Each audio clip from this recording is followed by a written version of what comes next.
Welcome back to Gold Derby. I'm Christopher Rosen. I'm joined by Joyce, and now we're talking about the Golden Globes TV nominations. What a time to be alive and do these nominations. I just was looking. I got 76% accurate on my predictions. This is your bragging rights. I'm so proud of myself. I really nailed it. But the I don't feel that proud because the nominations are so chaotic for TV. Did you have Emily in Paris? I did not have Emily in Paris, wow. So we can start there. I'm assuming that comedy series, Emily in Paris was nominated for Best Musical or Comedy. A total shocker, I would say. Should we pronounce it the way it's meant to be pronounced? Amélie in Paris, right? Yeah. I never took French, so oh my gosh, that was a wild one. So I think you had. So that was the nominees for that category were Schitt's Creek, which I think we assume will win, right? The Great. Actually, no. Was Emily in Paris drama? No, it was musical and comedy. It is musical comedy. Okay, just making sure. It's like, wait a second. I mean, it produced a lot of drama this morning. It did. So. Yes, good one. So Schitt's Creek, The Great, Ted Lasso, Flight Attendant, and Emily in Paris, I guess is how you would say it. And then those are the 5 nominees. I also had Rami as a nominee in that category. In place of Emily in Paris, but no, I had Zoe's Extraordinary Playlist. Nice, because it's actually a musical. So. It is, but it didn't matter. But it didn't make it. But Jane Levy got nominated. She did for Best Actress in a Comedy. So like Emily in Paris is a kind of totally out there. I'm going to keep calling it that, even though it sounds so silly to say it. Emily in Paris, so ridiculous that it was nominated, to be perfectly honest, just because it doesn't seem like a type of show that courts an awards flavor. Even fans of the show, I'd imagine, would be surprised. It's you kind of like hate watch it. Right. So that's a shock. That was probably a big shock. And especially because of the Netflix series, I think more people maybe thought Bridgerton would get in. Right. Well, here was my dilemma yesterday, because I didn't have Amélie in Paris in series, but I had Lily Collins in actress for the longest time. But then I put Bridgerton in to my drama predictions, and I was like, I cannot predict both Bridgerton and Emily in Paris. So I took out Lily. So that was the wrong move. The wrong move. Bridgerton got nothing. Nothing. I'm kind of surprised it got nothing because like it does seem like a very Globesy show, and like kind of like hitting the buzz at the right time.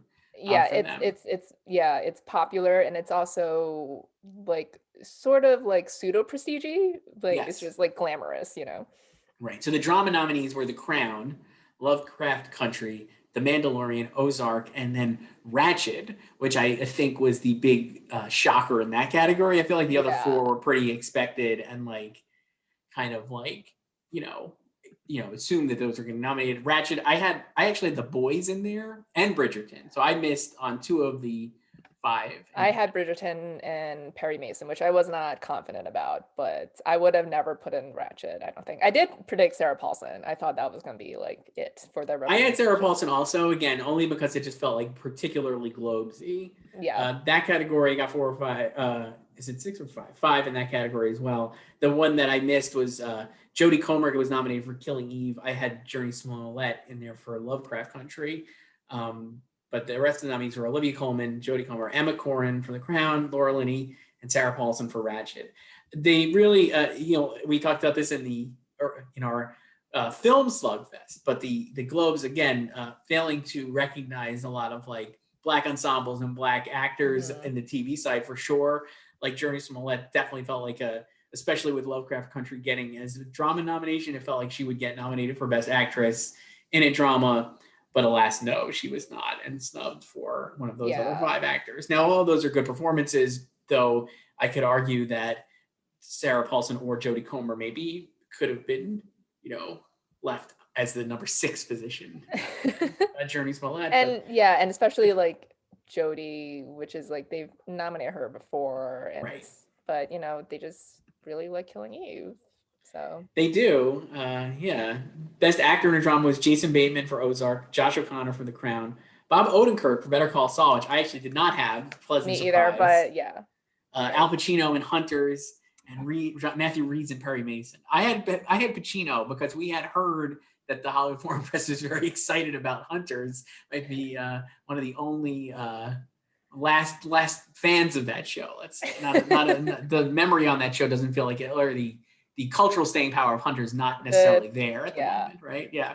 But Bob Odenkirk, yeah, good nominee in that category. I had Anthony Starr for Boys. I really went in hard on Boys. I don't know, Joyce. I also had Anthony. I also had Reggie John Page from Bridgerton. I went hard on Bridgerton. Bridgerton, I mean, like, not wrong. I could see, I guess, I mean, just maybe the only thing I can think of with Bridgerton is like maybe it was just too tight of a window, right? Because it just kind of came out. So I'm like, maybe next year they'll throw it in and have a ton. Like especially if there's like a season 2 before the next Globes. I don't know. Yeah, I don't know. Or it could just be something they'll never nominate. Or but I'm very happy about Bob Odenkirk because I didn't think they would nominate or just return to Better Call Saul in general. Like I wanted Rhea Seehorn to get in. She did not get in. She did not get in either of the show. Why would she? Because she never gets in anywhere. Right, of course. Perpetually snubbed. Yeah, Bob was a pleasant surprise. I don't think he'll win, but it's nice to have that in the Better Call Saul ledger.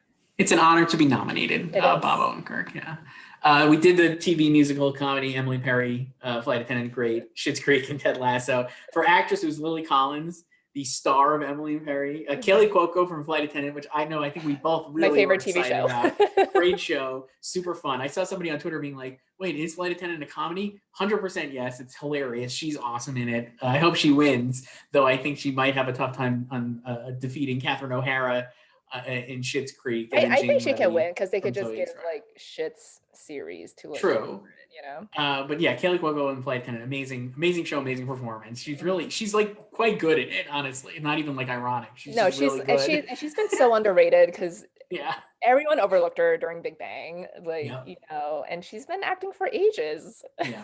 One of the things I think that's interesting about like my new pet theory is that people are kind of realizing that being a sitcom actor is very difficult, and it's a special skill set. You know what I mean? Like Kaley Cuoco is an amazing sitcom actor. Like I was reading an interview with Kat Dennings for WandaVision the other day, and she was talking about too how it's like you have to like like with but you have to like you actually have to learn how to perform on a sitcom. And I think like people maybe don't appreciate that. So hopefully, again, a long way around of saying Kaley Cuoco rules. And I hope she gets to show off her dramatic chops. She's so good in it. It shows great. Best actor in a TV musical or comedy. Don Cheadle, Black Monday. Nicholas Hoult, The Great. Eugene Levy, Schitt's Creek. Jason Sudeikis, Ted Lasso, and Rami Youssef for Rami. I got 4 or 5 in this one. Me too. I had Matt Berry, poor Jackie Daytona. I also had Matt Berry. It just felt very Globesy that they would do what. And he's British. But I guess not. It's hard to argue with Don Cheadle, I guess, on Black Monday. We had the other 4. Don Cheadle is just going to be a perpetual. I mean, he's won a Globe for House of Lies, but like he's always nominated at the Emmys and never wins. So I'm curious to see who wins here, assuming that Eugene Levy's probably a favorite. I could see Jason Sudeikis making a I think Jason strong run. Will win. Yeah, because it'll be. It's the newer show. Yes. And like it's a hit, and they haven't actually given Apple. They haven't given Apple a win yet because they nominated the morning show last year, but they didn't give it anything. Yeah, I could see that too. I think he's a good favorite. Limited anthology series was Normal People. The name. I know. Queen's Gambit, Small Axe, The Undoing, and Orthodox. This is actually like a tight category. I had 4 of the 5. I May Destroy You in there instead of Unorthodox. I took out Normal People for The Good Lord Bird. So like, I just made all the wrong changes basically in TV. I think Queen's Gambit is going to run away with this in the end, but like I was surprised that I May Destroy You didn't get in, and that was like another and also egregious snub. Michaela Cole did not get in either for Best Actress in a Limited Series, Anthology Series, or Motion Picture Made for Television. That feels like Please say that every time. I felt like that show checked a number of Globes boxes. Maybe naively, I was like, oh, she's like a newcomer. It's kind of like auteur TV, like Phoebe Waller-Bridge style, and like it's also very British, not American. So I was just like, oh, this is gonna like be a nominee, but no. Again, they kind of like really snubbed that show hard, unfortunately. But so Best Actress in a Limited Series ended up being Cate Blanchett, Daisy Edgar Jones for Normal People, Shira Haas for Unorthodox, Nicole Kidman for The Undoing, and Anya Taylor-Joy for Queen's Gambit. No Uzo Aduba for Miss America as well. That was another kind of big snub. She's in supporting. No, I thought she was in. Was she in supporting or was she in lead for this? Maybe she was supporting. Yeah. Okay. Well, she was snubbed also for Miss America. Yeah. And she's never. Yeah. She has a bunch of Emmys, but she's never gotten a Globe. No. So. And still I mean, snubbed. this one is Anya's to lose again, right? Like, it was hard for me to get it feels like she guaranteed will win. She could actually maybe win twice, right? Because she's nominated for Best Actress in a Musical or Comedy for Emma. Yes. Yeah. We think Maria Bakalova will win that for Borat, but I could see Anya Taylor-Joy winning. I'm glad Daisy got in here, and I'm not glad that Paul Mescal got snubbed, but she didn't get into the Emmys and he got into the Emmys, so they're even now, I guess. Yeah, Paul Mescal. I was kind of surprised. So the nominees for Best Actor in a limited series, anthology series, or motion picture made for television. Bryan Cranston for Your Honor and Jeff Daniels for The Comey Rule, or to me the two surprises. The other three nominees were Hugh Grant, The Undoing, Ethan Hawke and Good Lord Bird, and Mark Ruffalo, and I know this much is true. Not that you could be surprised by Bryan Cranston and Jeff Daniels getting nominated, but I just didn't have them getting nominated myself. Yeah, I had Paul and Hugh Jackman. Same. Hugh Jackman, I felt like it was such a no-brainer. I guess not, because he didn't get nominated. I felt like Bryan was more possible at SAG because he won. Remember that year he won For All the Way? Yeah. In that vote split, because he was everyone else had the co-nominee, and actors love him, and they never. I guess it's just proof that they just didn't really like Breaking Bad that much, and they were just forced to award it in its final season. And him. I mean, he's good on Your Honor. I think he's actually he's the best part of that show. So it's good to see him nominated. Jeff Daniels in The Comey Role, I'm just sure. Yeah.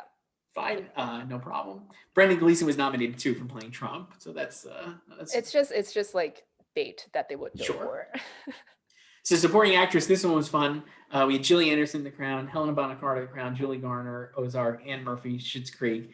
And then Cynthia Nixon for Ratched was definitely the wild card, I would say. I only got 2 of these, so you got 4. So I got 4 of these. Yeah, I had everyone but Cynthia Nixon. I'm trying to see who I had. If you predicted Cynthia, please show your hand. I had actually Letitia Wright for Small Acts. I had her too. Because I felt like, again, they really liked Small Acts. It was nominated in that anthology category, and John Boyega was nominated. And Letitia Wright is super famous, and again, a standout actor in that limited. I mean, I would call it anthology films or whatever the classification is. But she was not nominated. So Cynthia Nixon for Ratched, a lot of Ratched love, which leads me to believe that it really came close to getting a drama nomination because the 2 leads were not. Oh no, it did get a drama nomination. So just wait, what? You're Ratched erasure. Oh my God, I already forgot Ratched got nominated, and we just read it. Wow, unbelievable. I mean, never forget Nip Tuck won this award. No, and I guess the Hollywood Foreign Press, TV audience, that was one of the most popular shows according to Netflix. I think they said 70 million people or some ridiculous number had at least started an episode of Ratched or something. So people did respond to it. Whatever the number was, it was incredible. Maybe they asked SJP to announce the nominations because Cynthia. Oh, that's cute. That's a good idea. Yeah. And then supporting actor in television, we mentioned John Boyega for Small Acts, Brendan Gleeson for The Comey Role, Dan Levy for Schitt's Creek. Jim Parsons for Hollywood was the surprise, I'd say. A lot of Ryan Murphy. The Undoing. So a lot of Ryan Murphy, not a lot of, a lot of Ryan Murphy. Hollywood was not on my list at all. I didn't have Jim Parsons in there. I could see the case for it because he's so against type in theory and playing such a repellent character, but I was surprised. I was kind of somewhat surprised that they nominated all 4 Schitt's Creek actors because Schitt's Creek had until now had never been nominated at the Globes. So right. I could see them just kind of giving the obligatory nominations to the leads in series, and especially because supporting is all encompassing. I saw Dan and Annie missing out, but they both made it in. So it remains amazing to me that the supporting actor category and actress category at the Globes is just sure. It's just a giant shrug and everybody's in the same cat. You know what I mean? Yeah, it just they don't care about you. It just seems so ridiculous. How you're putting Annie Murphy against Gillian Anderson is just so weird to me. They should have that should be a 10-person that should be a 10-person category, or just split it up. Like, I know it's too many categories, but like, and also like people in comedies are always at a disadvantage in that category. Yeah, like, which makes Eddie Murphy's actually nomination kind of surprising. Like, of all the ones, like, I was kind of shocked she did get nominated there, even though I had predicted her. But yeah, like the last two people from comedy to win those were from Glee. Wow. And that so Cynthia Nixon better get her speech ready, is what you're telling me, I think, based on this. Well, I think everyone is predicting Jillian, so. Yeah, I gotta say, Helena Bonham Carter, I mean, God love her, but she's just not in. And that season of The Crown rules. I thought it was so good. Isn't she just in like one episode? But she's really just in one episode, and like kind of like very much a back seat to the other characters. So it was surprising to me that there was such a a fait accompli that she would get nominated. She was just like a check off, like kind of. Yeah. But like Gillian Anderson's awesome on it. I hope Emma Corrin wins. Actually, it might be. I think Emma will probably, because like, I don't see them giving. I mean, even though Olivia Colman has a perfect record at the Globes, I don't see them giving it to her again, like back to back, because they don't usually do that. And also, again, she's not the folk, like her character, like the queen is not. Yeah, she's definitely Emma the lead, is like, but like she's not the like newbie, the focal point. Yeah, ingenue, and she's Diana, so I can. She's so good. It's so good. That's great. I think The Crown had a record number of nominations, right, for a Golden Globe show. So it had 1, 2, 3, 4, 5, 6. So that's pretty good. A lot, considering that it's their 4th season. Yeah, so I could see, it seems like that will clean up again. I don't like. Like, what will win series? Well, I think it won series for its 1st season. Yeah, so it'll. I mean, of that list, I think The Crown, unless I could see. Yeah. I don't think Lovecraft Country. I don't think Ozark. I mean, Ozark could make a case because I don't think they actually like it either. But, all the actors got nominated, so you could argue. Except for Tom Pelphrey, I guess. Who I had predicted Tom Pelphrey, yeah. I mean, Mandalorian, I don't think so. Yeah, because like Lovecraft and Mandalorian don't have other nominations, and then Ratchet does, but I mean, Ratchet could win, but I think it'll be The Crown, and I think it'll be the first show to win again after losing. Yeah, I can see that. Makes sense. It felt like such a return to form compared, like, personal preferences here. I was just like not into the last 2 seasons, but the 4th season was great. I loved it. So I could see, I could see that coming back and winning. It'll be like, so it wouldn't be a total default win. Right. What else? I mean, what do you think wins comedy then? We already said, you think Ted Lasso or Schitt's Creek? I think it probably will be Schitt's. I think it might be like an American situation where it just won series and nothing else. Like, people were predicting Matthew Rhys to win that, but if they just won with series. So I could see both. Like, I don't think Eugene's winning. Sorry, Eugene, but he'll get the Globe anyway because he's a producer. Right.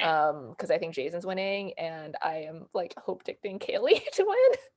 I mean, I could see Kaylee winning. What if here's a scenario? What if Emily and Perry wins? I mean, imagine if Ratchet and Emily and Perry win.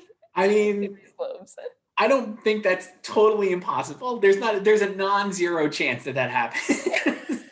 I mean, okay, of these, I could see all 5 of these winning. Unlike in drama, where I don't think all of them have a chance of winning, I could see all 5 of these shows winning. I could make an argument for all 5. Yeah, like The Greats. Yeah, like, I can see. Like when that was dropping, everyone's like, "That's a total Globe show," and Ted Lasso, everyone loves, and it's also new. Oh man! So what was your of these? What are you most excited by of these nominations before we wrap up? Excited by, huh? I mean, just I'm in the flight attendant hive, so I'm happy it got the 2 that I predicted, and most people predicted, I think. And I love to hate and hate to love and Paris. That's a good one. I also am in the flight attendant hive, big fan.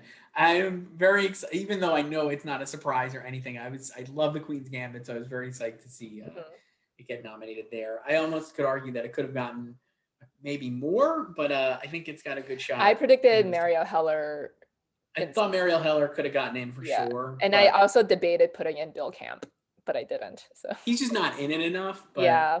you know, I could see. So I think that's gonna do really well. But that's a fun category. All those shows are the limited series, anthology series, or motion picture made for television. All classic stuff. There, normal people, Queen's Gambit, Small Likes, I'm doing Unorthodox. Yeah, anyway. it's just like interesting because so many of last year's. I mean, not that the Globes repeat winners a lot, but so many of last year's nominees are gone for various reasons. Mm-hmm. And then it was just kind of like you had to throw stuff at the wall to see what they're gonna go for this year, because they had never nominated Schitt's Creek before, and they weren't big Ozark fans until now, apparently. So they're weighing on Ozark now. I know, but also like Ozark hadn't been eligible since it's like Emmy breakthrough, right? So yeah. All right. Well, those are the Golden Globe TV nominations. Thank you, Joyce. This has been fun. We'll be back maybe tomorrow to talk SAG nominations, I guess. We'll see.